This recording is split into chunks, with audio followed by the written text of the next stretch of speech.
Now that you've got some space in your Siladex to work with, you figure you might as well start squandering it immediately.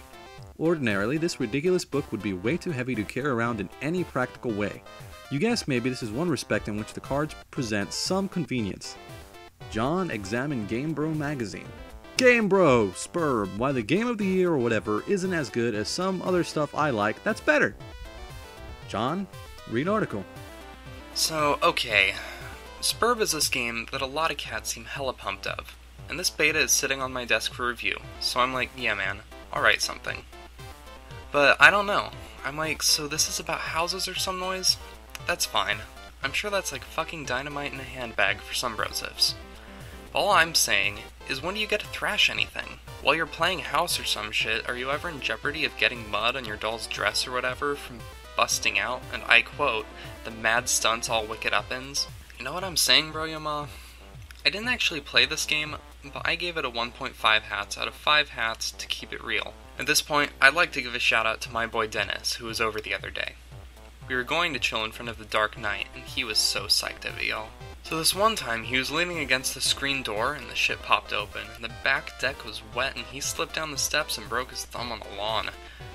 It wasn't a long fall, but hey, I guess a thumb bone wasn't made for supporting the brunt of a huge useless tool against wet grass. We never did watch Dark Knight on account of Ron trucking his bawling candy-ass girth to the hospital. But it's cool. I still got another watch in me, bro, tell Rwanda. Bro notes. Dennis was so wasted. I mean, damn. John, Capture Log Game Bro. It might come in handy if you ever need something that burns easily. John, Capture Log Magician's Hat. You expend your final card on the Magician's Hat. John, get those funny glasses too. You don't have a free card in your Siladex. However, you are able to merge the Beagle Puss with the Magician's Hat to create a clever disguise.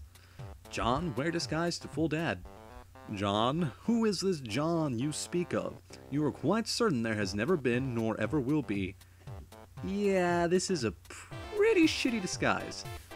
While you are wearing the items, they remain on the card, but it is temporarily moved from the deck, thus freeing up the cards beneath it.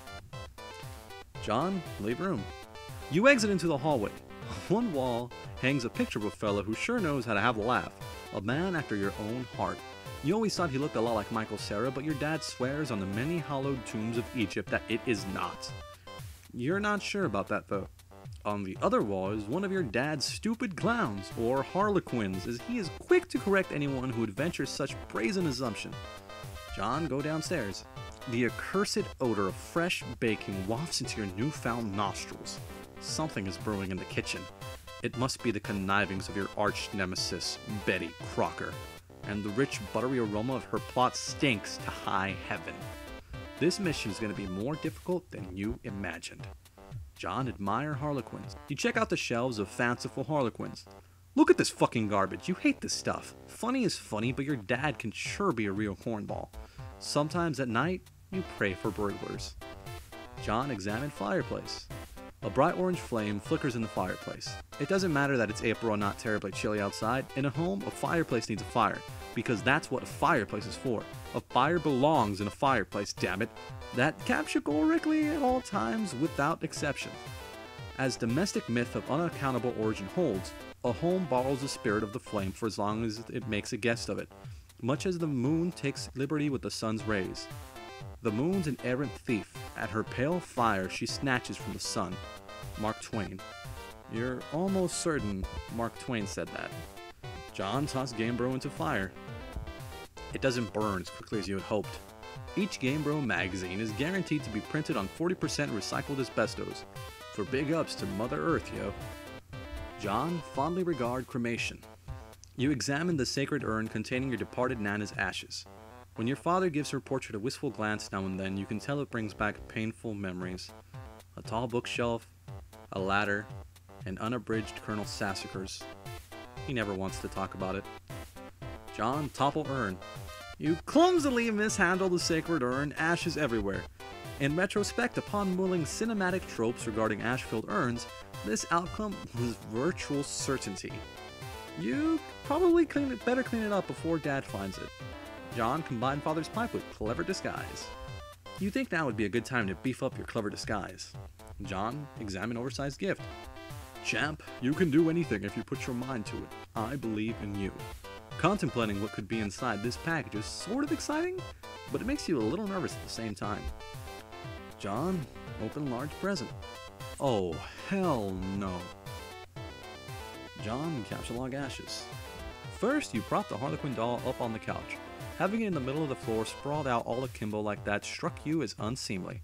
You capture log the ashes on your available card. John, combine ashes with urn.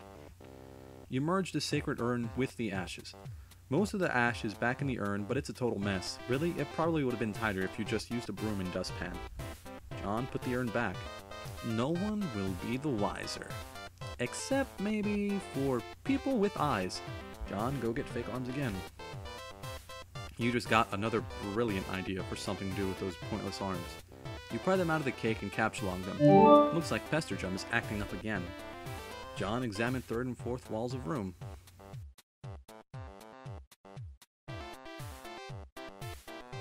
John, check Pesterjum. Another one of your chums is messaging you. I understand you have recently come into the possession of the beta release of the Game of the Year, as featured in respectable periodicals such as Game Bro magazine. That's an ugly rumor. Whoever told you that is a filthy liar. You should probably stop hitting on him all the time or whatever. I can't control myself.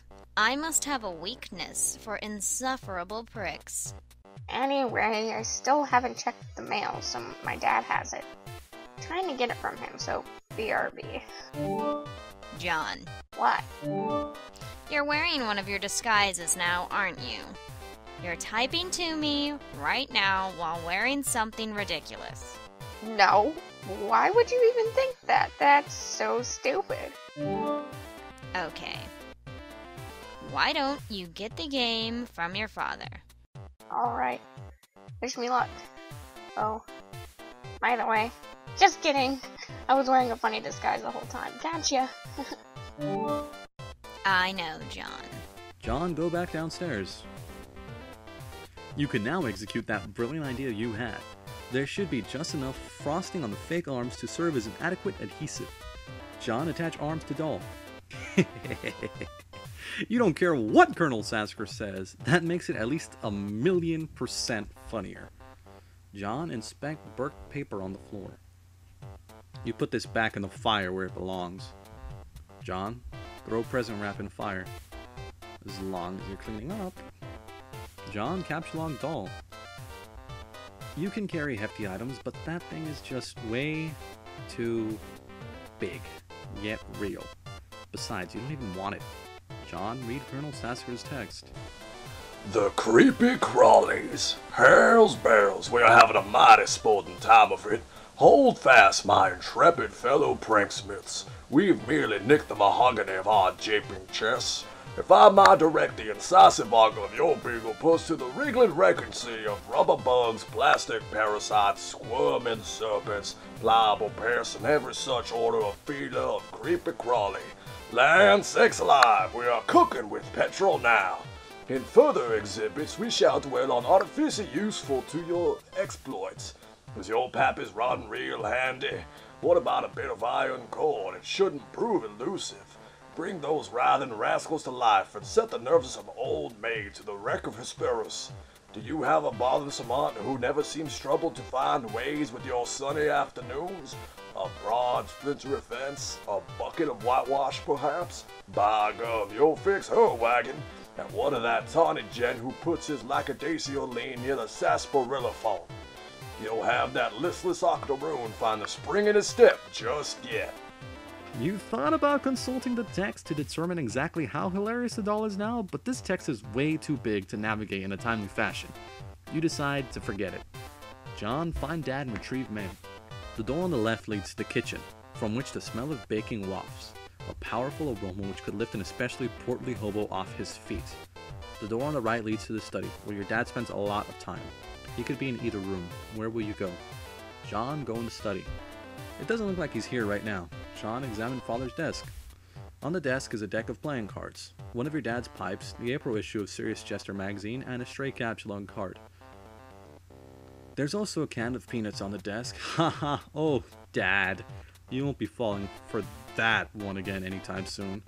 A severe peanut allergy is a terrible affliction to cope with. John, upgrade costume with hat from the hat rack. You swap the magician's hat with the bowler hat. This disguise is somewhat less funny but a lot more distinguished looking. John combined pipe with clever disguise. Your dad maintains numerous pipes amongst the household.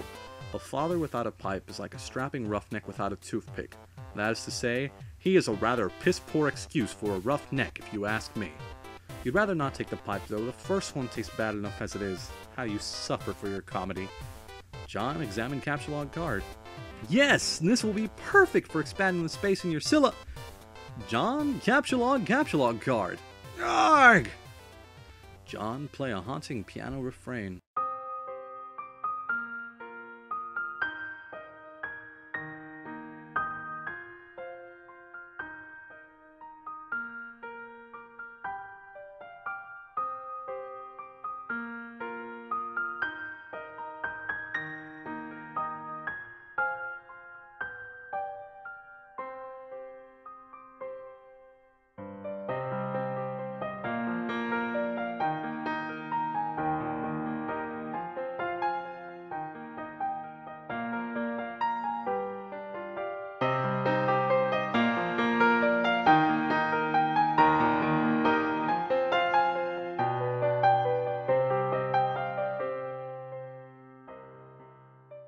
John, play 52 Pickup.